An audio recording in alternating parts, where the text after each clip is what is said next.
$315 trillion. It is a number so vast, it defies human comprehension. We are told that every nation on earth is drowning in debt. But this fact presents a simple, logical paradox. If everyone, every government, is the debtor, who is the creditor? The answer is not a single person. It is not a shadowy figure in a dark room. The truth is far more complex. Because in the modern world, debt is not just money. It is a system. It is a technology. It is control. To understand who owns the world today, you must first understand who invented this system. Our story begins not on Wall Street, but in 15th century Florence.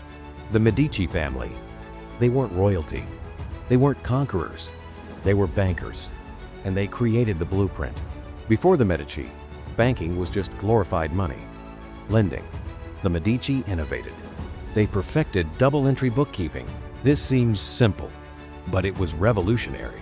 It allowed them to see the entire financial world on a single page. It was the world's first financial database. But their true genius was the bill of exchange. They created a piece of paper, a promise that was worth as much as gold. They built branches all over Europe. A merchant in London could deposit gold, and his partner in Rome could withdraw it, using only that piece of paper. They didn't just move money, they created it. Soon, they weren't just lending to merchants, they were lending to kings. They were lending to the church. They became known as God's bankers. And here is the first great lesson of financial history.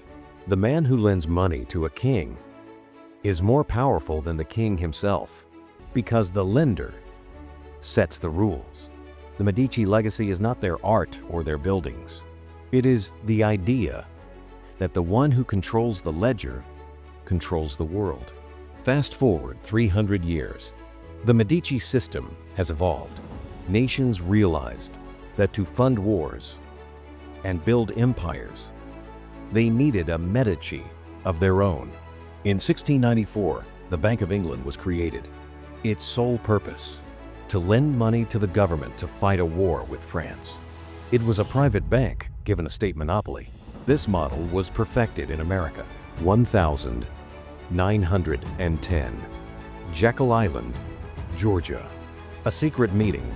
The nation's most powerful bankers, Rockefeller, Morgan, Warburg, met to design America's own central bank. In 1913, their plan became law. The Federal Reserve was born. The central bank model is simple. It is the only entity with the legal power to create money, so it can lend that new money to its own government. For decades, this system had a check, the gold standard. A dollar was a claim for a fixed amount of gold. But in 1971, that changed. President Nixon, facing war debts and draining gold reserves, severed the final link between the dollar and gold. This was the single most important financial event of the 20th century. Money was no longer backed by anything except the full faith and credit of the government. It became fiat currency. Money by decree. And this is when the debt machine went into overdrive. Without gold as an anchor, there was no limit to how much money could be created, and therefore, no limit to how much debt could be taken on. So, we return to the question, who owns the $315 trillion?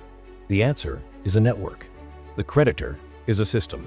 Let's meet the main players. Creditor number one, the central banks, the Federal Reserve, the European Central Bank, the Bank of Japan. They create money to buy their own government's debt. In the US, the Fed now holds over $7 trillion of American debt. The system is lending money to itself. Creditor number two, sovereign nations. This is the global spider's web. Japan holds over $1 trillion of US debt. China holds over $700 billion.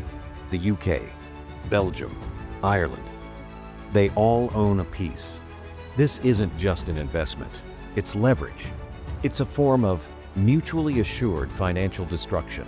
If any country dumps the debt, the entire system collapses. So nobody can afford to leave the table. Creditor number 3, the private institutions.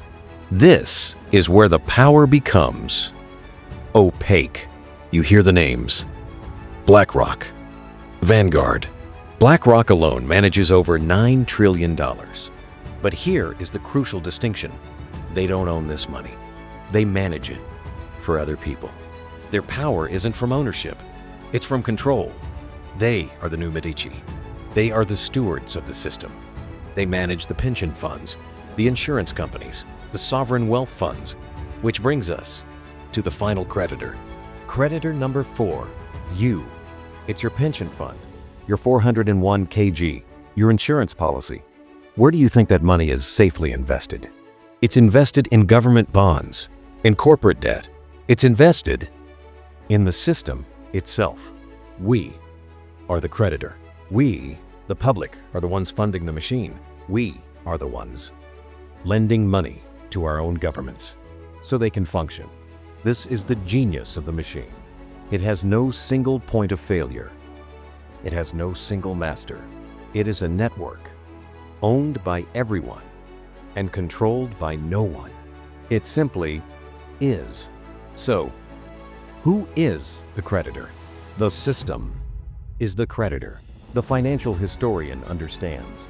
The Medici understood that power came from controlling the ledger. The central bankers understood that power came from controlling the creation of money. Today's power comes from controlling the debt. Because in a world with no gold standard, debt is the money. The $315 trillion is not a lie. It is the new reality. To win this game, you must first understand the rules. The old world is gone. Welcome to the new one. Subscribe to Legacy Hustle and press the bell, because history is always watching.